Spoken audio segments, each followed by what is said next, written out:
Hey everybody, welcome, and glad you're able to join us this morning. We are looking at Acts 17, the book of Acts, chapter 17, and we're glad you're able to be with us. Let me just simply say that I'm going to give you a quote from Ravi Zacharias before we begin, and it is a powerful quote. And the reason I want to start here is because Acts 17, Paul, the apostle, is encountering a group of Epicureans and Stoics who are very logical, very rational, very high-minded intellectual beings that he encounters and is working to convince them of the truth of the gospel. Now, why this is powerful is because this is an example for how you and I can also present the gospel to other individuals in our culture today. And so it's a great example from the Apostle Paul on what to do and how to live and how to present the gospel. So I'm excited about this. But it also has some dangers to it. And what I mean by that is as we are rational, intellectual individuals who are called to present the gospel. In fact, I love Paul's quote in 2 Corinthians 10:5. He says, "We destroy arguments and every obstacle raised against the knowledge of God and take prisoner every thought for the glory of Christ." Here's what I want to say to you, is that there is a danger where the church gets very emotional, and that's all we talk about, and that's all we use, and that's all we teach, is just this over-emotionalism of the gospel. In fact, many people, Jesus speaks of this when he talks about the sower and the seed. He says, seeds fall on the ground, it sprouts up real quickly, but because it has no roots, it dies off. We often lead people to Christ through over-emotional situations. And here's what I want to say. There's a tension. It's not bad to have over emotion, and it's not bad to have intellect, but you gotta have them both. You gotta have both the heart and the intellect. It's the same thing in any relationship. If you entered a marriage because you were like, hey, I just think that this is the perfect lady, when I put her on the wall and I do pros and cons, or the perfect guy, I do pros and cons, he seems like he's just perfect for me, but you said to me, but there's nothing that really excites me, there's no passion for this person, I would stare at you and be like, I don't think this relationship's going to work. Why? It may look good on paper, but there's something missing. The heart piece is missing. Same thing if you said to me, well, I'm really turned on, I'm excited, she's stimulating to my eye, he's stimulating to my eye, but I don't know, there's a lot of questions I have about whether or not we can work. I would say, again, this relationship's not going to work. Now, that's all truth, not just relational truth. And so it's important for us as we look at Acts 17 to understand that Paul speaks both to the heart and the intellect. And here is why this is important, and the warning Ravi Zacharias gives us, who's one of my heroes who passed away just last week. And he says, when you are trying to reach someone, please be sensitive to what they hold valuable. It's a great warning to all of us who are speaking and trying to teach the gospel to someone. Please be sensitive to what they hold valuable. And he says there's an old saying in India, after you cut off a person's nose, there's no sense in asking them to smell a rose. And he basically is saying that, look, often we hear people attack someone with the gospel. And he's saying, look, when we attack someone with the gospel, or we just try to destroy them, or we get in an argument, and not the argument that's listed here in Acts 17, but an argument where we're shouting, where there's anger, we've already lost, okay? And there's no sense offering someone the beauty and the smell of the glory of the resurrection if we've just spent time destroying them and their worldview. And so Paul says, let's be very cautious with how we offer the gospel and how we handle that situation. All right, so that makes sense. Let's crawl into Acts 17, and we'll come back to this and help you see this a little better. Ready? Acts 17, and this is what it looks like. You ready? Let me get this over here. There we go. While Paul was waiting for them in Athens, this is verse 16, he was greatly distressed to see that the city was full of idols. And I love the phrase full of idols. It literally means like a forest of idols. So he reasoned in the synagogue with both the Jews and the God-fearing Greeks, as well as in the marketplace, day by day with those who happened to be there. A group of Epicureans and Stoic philosophers began to debate with him. Now, this is a powerful introduction in the sense that Paul's walking into Athens, and there are temples to gods everywhere. And of course, Athens, which has this idea that the temple god of Athena was the centerpiece up on the hill.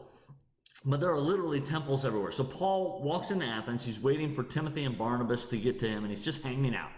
And the longer he hangs out, the more he observes all these idols and all these temples, and he goes, there's something deep within my soul that is troubled by this. Why? Because Paul cares about people. It's not just about being right. Do you know anybody that's just about being right? Yeah. Those people are scary, right? We need people who care about people and want to lead people to truth. That's what the heart of the gospel is. That's where Jesus says, I leave the 99 and go find the one. Why? Because I love the one. I have to leave the 99 who are here in the care, but I'm going to go find the one because I love the one still, not because I want to be right. And so Paul's around, he sees all these idols, and it begins to trouble his heart, and it creates anxiety for him. And then he runs into two groups of people, the Epicureans and the Stoics. The Epicureans and the Stoics. Now, what I want to do is I want to just talk a bit about these two groups of people because there's so much of them historically that still applies to who we are today. In fact, when you read and study the Epicureans and Stoics, you're like, wow, I think I just see kind of two versions of modern Americans, and that's correct. You ready? The Epicureans, all life is material, so it's a materialism. So this is actually more of like the atheistic or the modern atheistic worldview. The goal for the Epicureans is avoidance of pain and suffering. All right? The true aim of life is really to leave a good legacy. Now I want to pause as we go through some of this, right? All life is material. Therefore, nothing that isn't material, isn't able to be scientifically put under a microscope and observed, none of that actually exists. Which is really interesting because the Epicureans want to avoid pain, but you can't really put a sense of suffering or joy under the microscope. So the worldview is really a fascinating worldview that all things are material, and yet we can't actually live that way. And again, many atheists today ascribe to what would be an Epicurean worldview. All life is material, all things are material, and yet what? Well, our thoughts are not material. Our emotions are not material. You shouldn't say, honey, I think I love you, but I don't know how to weigh that on the scale, therefore I don't know if I love you or not. That won't get you very far, right? And the avoidance of pain and suffering is the true aim of life, which is absolutely true for most atheists and would be consistent with their worldview. If there is a God, he's not caring and watching. So the Epicureans actually did kind of believe in a culture of gods, and again, the polytheism of the Greco-Roman society. And injustice is a social contract, neither to harm nor do any harm. Now, let's just talk just a moment about the Epicurean worldview as well as the atheistic worldview. Because what you see is that they've smuggled in, all right, or as Frank Turk says, they're stealing from God to actually have the worldview. When they say that the justice is a social contract, I wonder whose justice? Where did we get this idea of justice?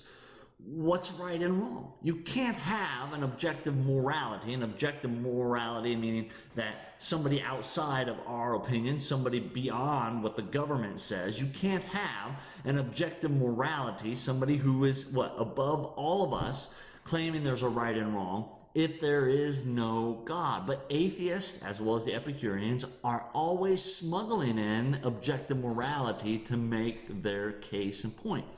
And what we would say here is that to an atheist, and let me first of all say this, I'm not saying atheists can't be moral, nor am I saying they can't live morally. In fact, I know many atheists who actually probably are living with more virtuous morality than what Christians call them. All that says is that this Christian over here isn't quite living up to the standards of Jesus Christ, as we could say of us all, right?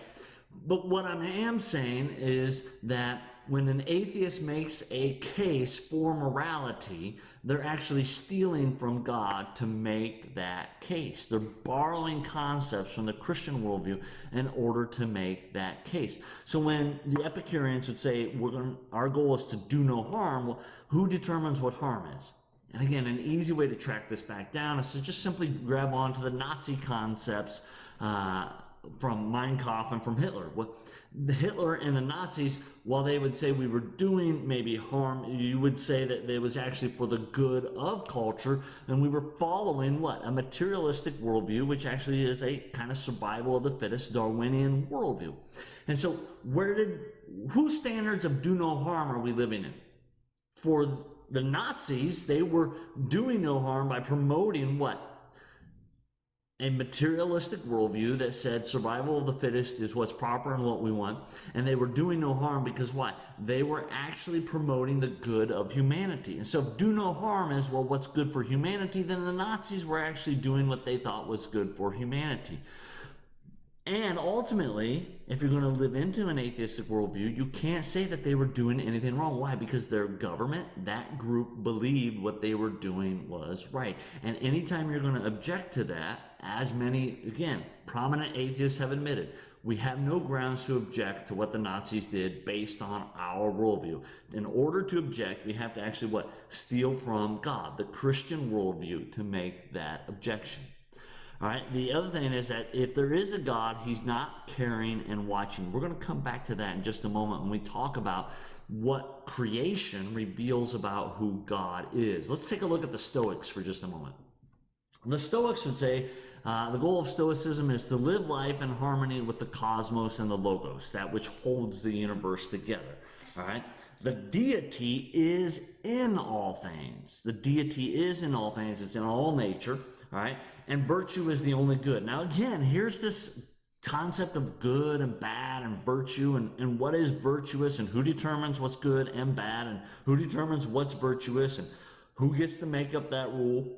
And is it something that you and I make up? If my neighbor says that being virtuous means I can beat up your son because I don't like the color of his bike, is that virtuous? Or again, who decides what's virtuous?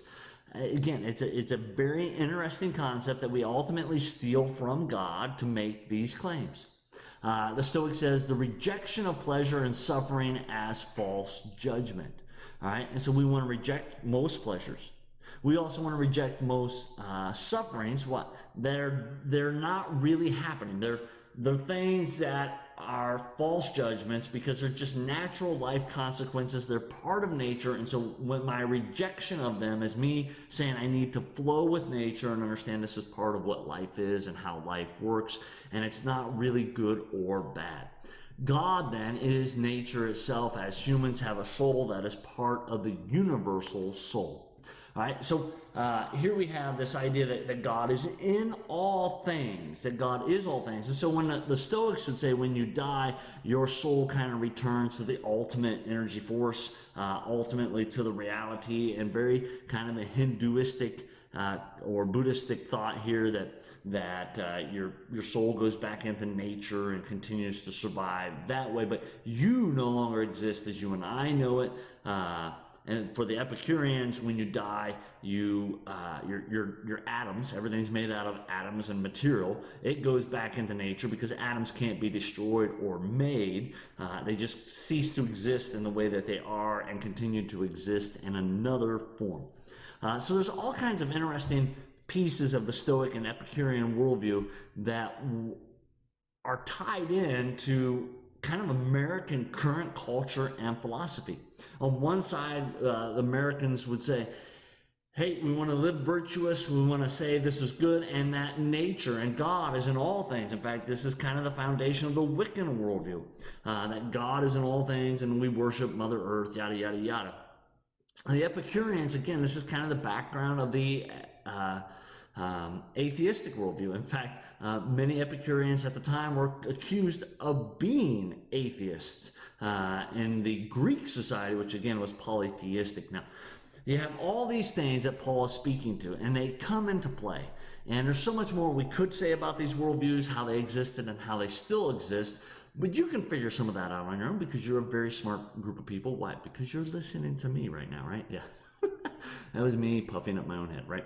All right, so we're going to move on. This is Acts 17, verse 18. It says this: some of them, that's the Stoic and Epicureans, said, or asked Paul, what is this blabberer trying to say?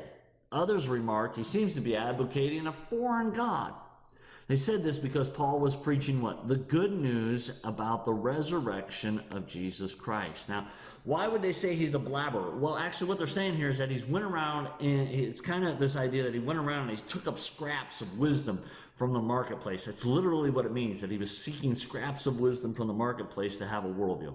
And so Paul gathered these scraps, and then he started teaching a new God, or a foreign God, as it says, and he's preaching about something that's called a resurrection. Now, why would this be silly? Well, for the Stoics, all right, there is no bodily resurrection, and for the Epicureans, there's also no bodily resurrection, and that everything is material, but there really isn't a God to be resurrected. And so it's kind of but this is bizarre. What are you teaching? This is something that we've never heard of or thought of, Paul. We're not sure we understand you. Is this a new God? Is this a new worldview? Is this a new train of philosophy? Paul, we don't understand what you're saying at all. And so Paul runs into all kinds of questions, which ultimately leads to them inviting him to come and speak at a main amphitheater in Athens. And this is where we pick up Acts 17, verse 22. We've skipped a few verses for time's sake. Paul stands up in the Agrippa, that's the amphitheater kind of area, and he says this: "People of Athens, I see in every way that you are very religious." Now, remember what I said at the very beginning with Rabbi Zacharias' quote: "Do not cut off a person's nose and then offer them a rose." So Paul isn't necessarily flattering them, but he's simply stating that, hey, Athens is the center of universal logic, even at this time, while it didn't have the prominence that it once had. In 3 BC and before then, it's still the center of knowledge for the known world. And he says, I see that in every way you're very religious. You're very smart people. It's also a word that he could use here that could be said as very superstitious. In regard to what he's ultimately saying is that you guys are thinking people. Good job. For as I walk around and I look carefully at your objects of worship, I found an altar with the inscription to an unknown God. So you are ignorant of the very thing you worship. And this is what I'm trying to proclaim to you. And so Paul's saying, hey, I found this inscription to an unknown God. And we actually have historical records that while that specific inscription has not been found in Athens, that there are other writings which have testified outside of the Bible that were many altars and in fact statues to gods that were unknown. Why? Because the Athenians didn't want to upset any gods, and so they said, well, in case we missed one, we're going to build an altar or a shrine to a god. That way we don't risk the anger or wrath of a god. Again, these are people who are very religious or superstitious, as Paul says. And then he begins to reason with them. He begins to use logic to speak to them about what? The Christian worldview. And I want to go so carefully and slowly through this with the small amount of time we have. All right? Acts 17, verse 24. The God who made the world and everything in it is Lord of heavens and earth, and does not live on temples built by human hands. And he is not served by human hands as if he needs anything. Rather, he himself gives everyone life and breath and everything else. So notice that Paul says, the God who made the world. So he starts out saying, hey, actually, this kind of aligns with your worldview. That God made everything in your worldview, right?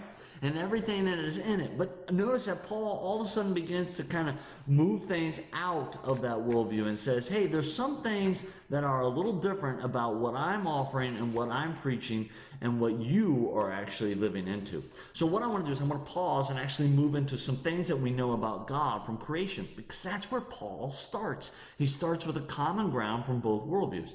So he says that God made everything.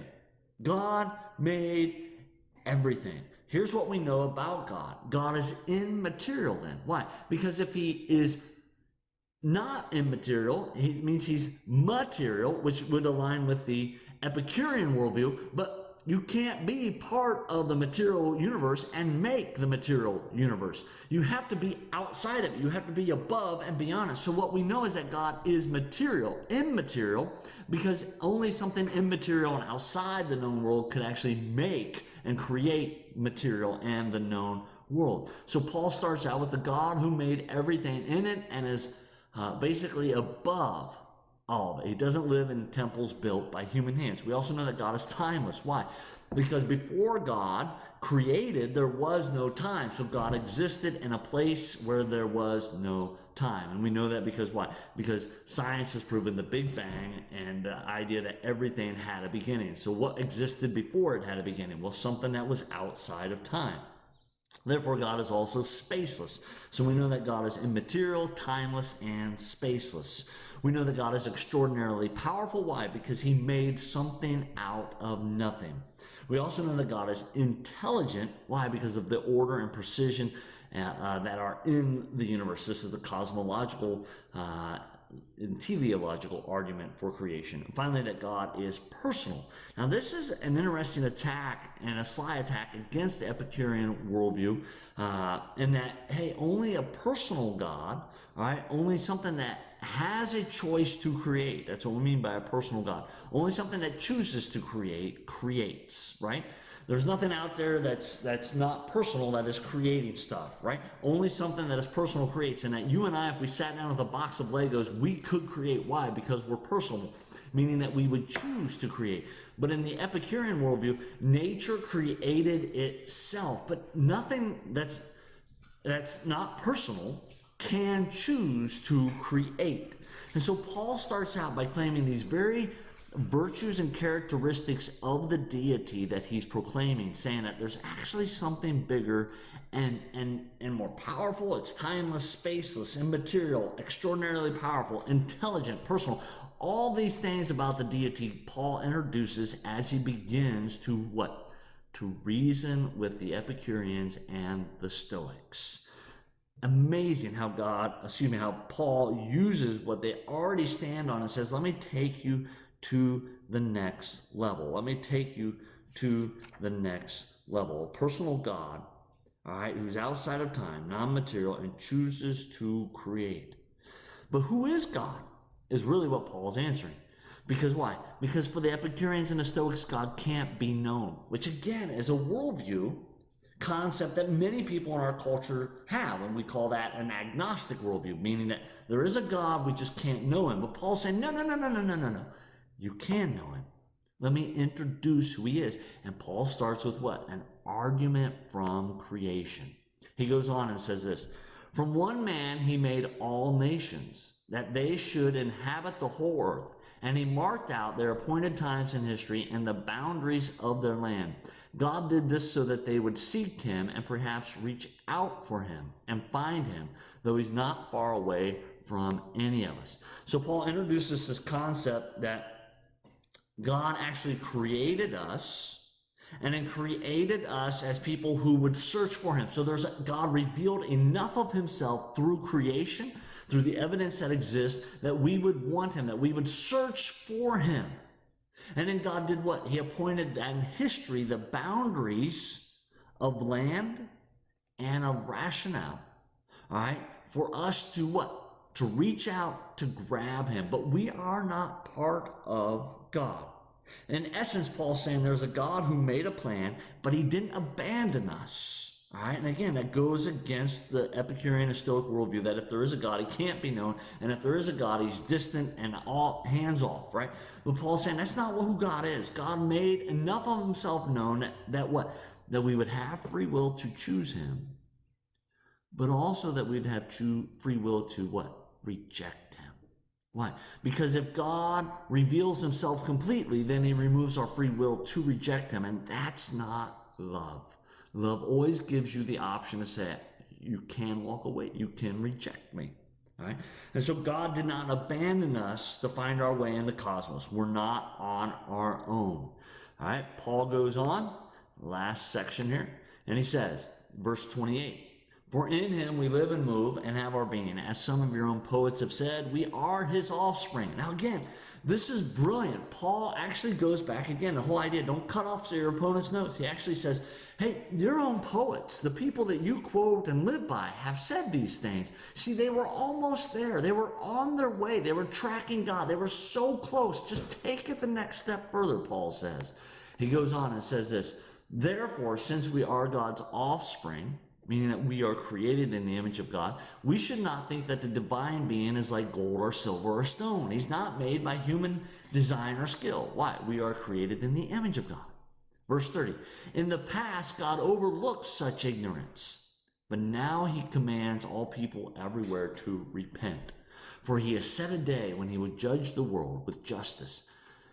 He will judge the world with justice by the man he has appointed. He has given the proof of this to everyone by raising him from the dead. So Paul's saying, look, there has come a time now because of Jesus that we can't claim ignorance. The logic of Jesus, the rationale of Jesus, the evidence for Jesus, the evidence for the resurrection, even today, has removed all ability for us to kind of, the monkey, no monkey see, no monkey hear, no monkey do. Right, the idea that we can just ignore the gospel message. No matter what worldview, no matter what you start, you have to wrestle with the truth and the historical authenticity of Jesus Christ. And Paul says because of that, he's now set a day when the world will be judged. Now this is fascinating because often we see Christians presenting the gospel and we kind of shy away from some of the non-favorable truths of the gospel message. But Paul says, no, there's going to be a day when there will be judgment. And I want you all to be able to come to know the truth.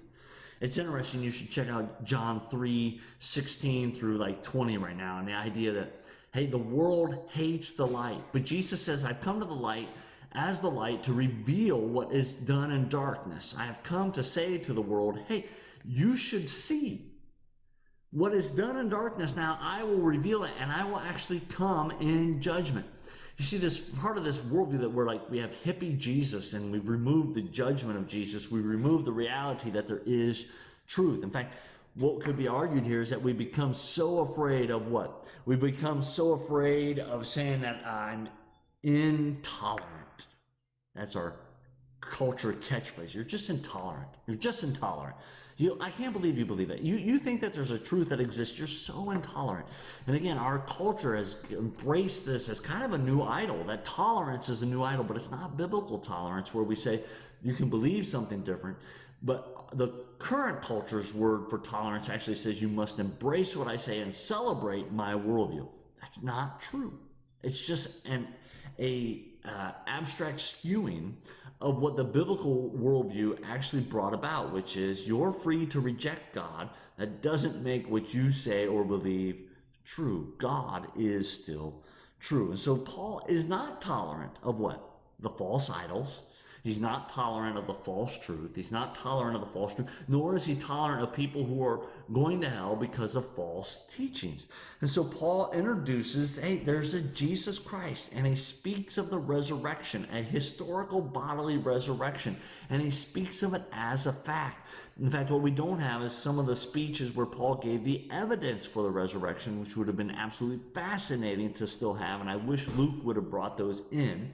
But for Luke and the early gospel authors, it wasn't even something worth debating. Jesus resurrected. Everybody just understood that. Why? Because the evidence for it was so overwhelming, as it is, unfortunately and fortunately, still today.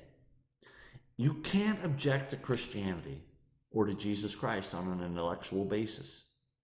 In fact, over and over again, we see that the leading atheists are unwilling to what?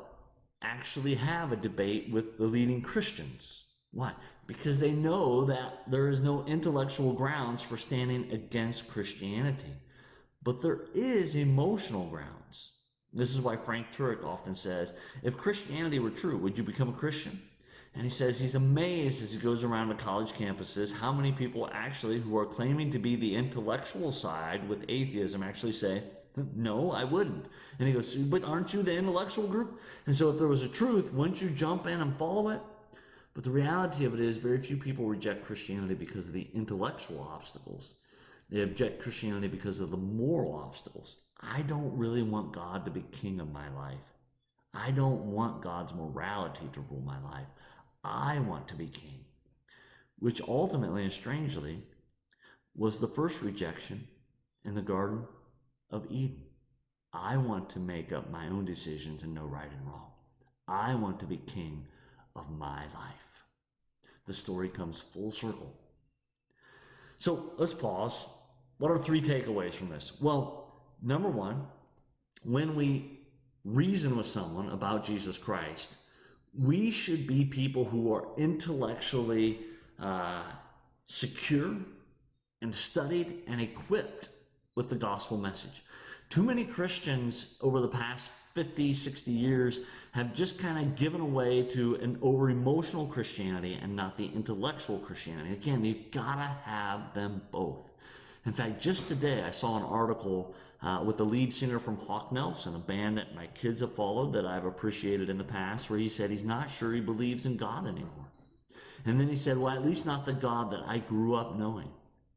I think that may be a fair statement. And I would say to him, well, tell me about the God you grew up knowing, because I may not believe in that God either. But we can't say there's no God. Why? Because the evidence for God and the evidence for the resurrection in Jesus Christ is so overwhelming. And I would say to this individual, let's sit down and have a conversation. Because what I bet stands in your way isn't intellectual, but rather emotional issues.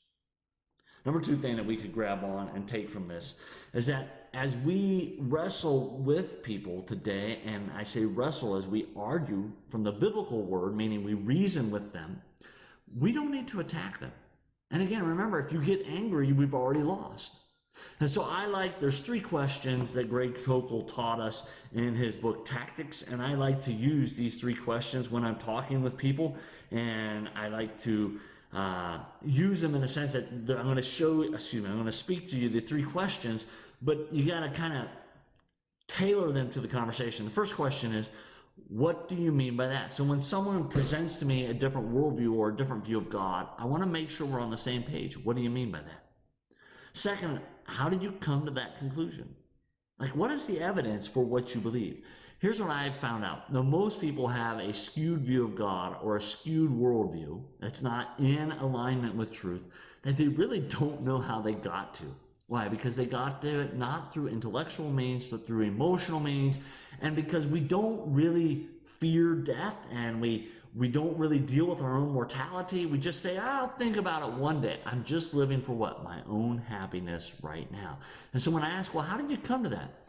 How did you come to that conclusion? How did you come to that worldview? How did you come to that belief? How did you come to that idea about God? Most people haven't given it any thought. And by asking this question, you reveal what? The holes in their worldview, the holes in their logic.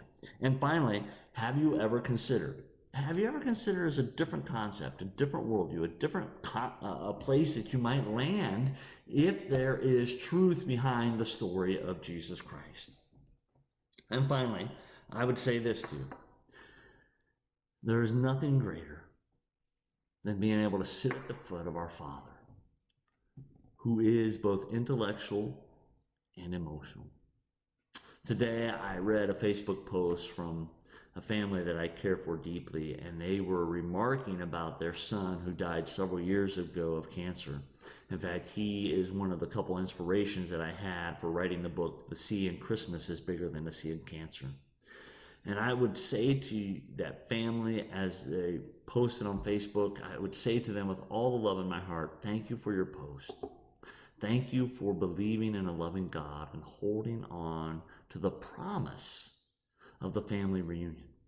And what I mean by that is that faith in Jesus is hard, because we all want a God who just fixes everything and just makes everything perfect. But that's not the real God. Our real God invites us to live through the suffering and have faith anyways. In fact, Jesus says the reason I came on the cross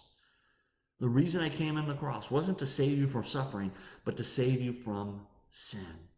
That truth's hard for us to wrestle with. And yet there's a God who grabs onto us and says emotionally and intellectually, stay with me because it's true. Even when you don't feel like believing in me, stay with me because it's true. Hey guys, I hope you have a great day. I hope that this has really stretched your brain and pulled you intellectually in some ways. You're like, wow, that's a lot of information. I want to encourage you, hey, share this, pass it on to some friends, and help us spread the good news of Jesus Christ. And finally, send your questions into us. We love answering your questions and doing our Q&A, and we got another one that is scheduled to come out next week. So if you've got a couple questions you want myself and David Chivington, my father, to tackle, we'd love to hear from you guys. So thank you. God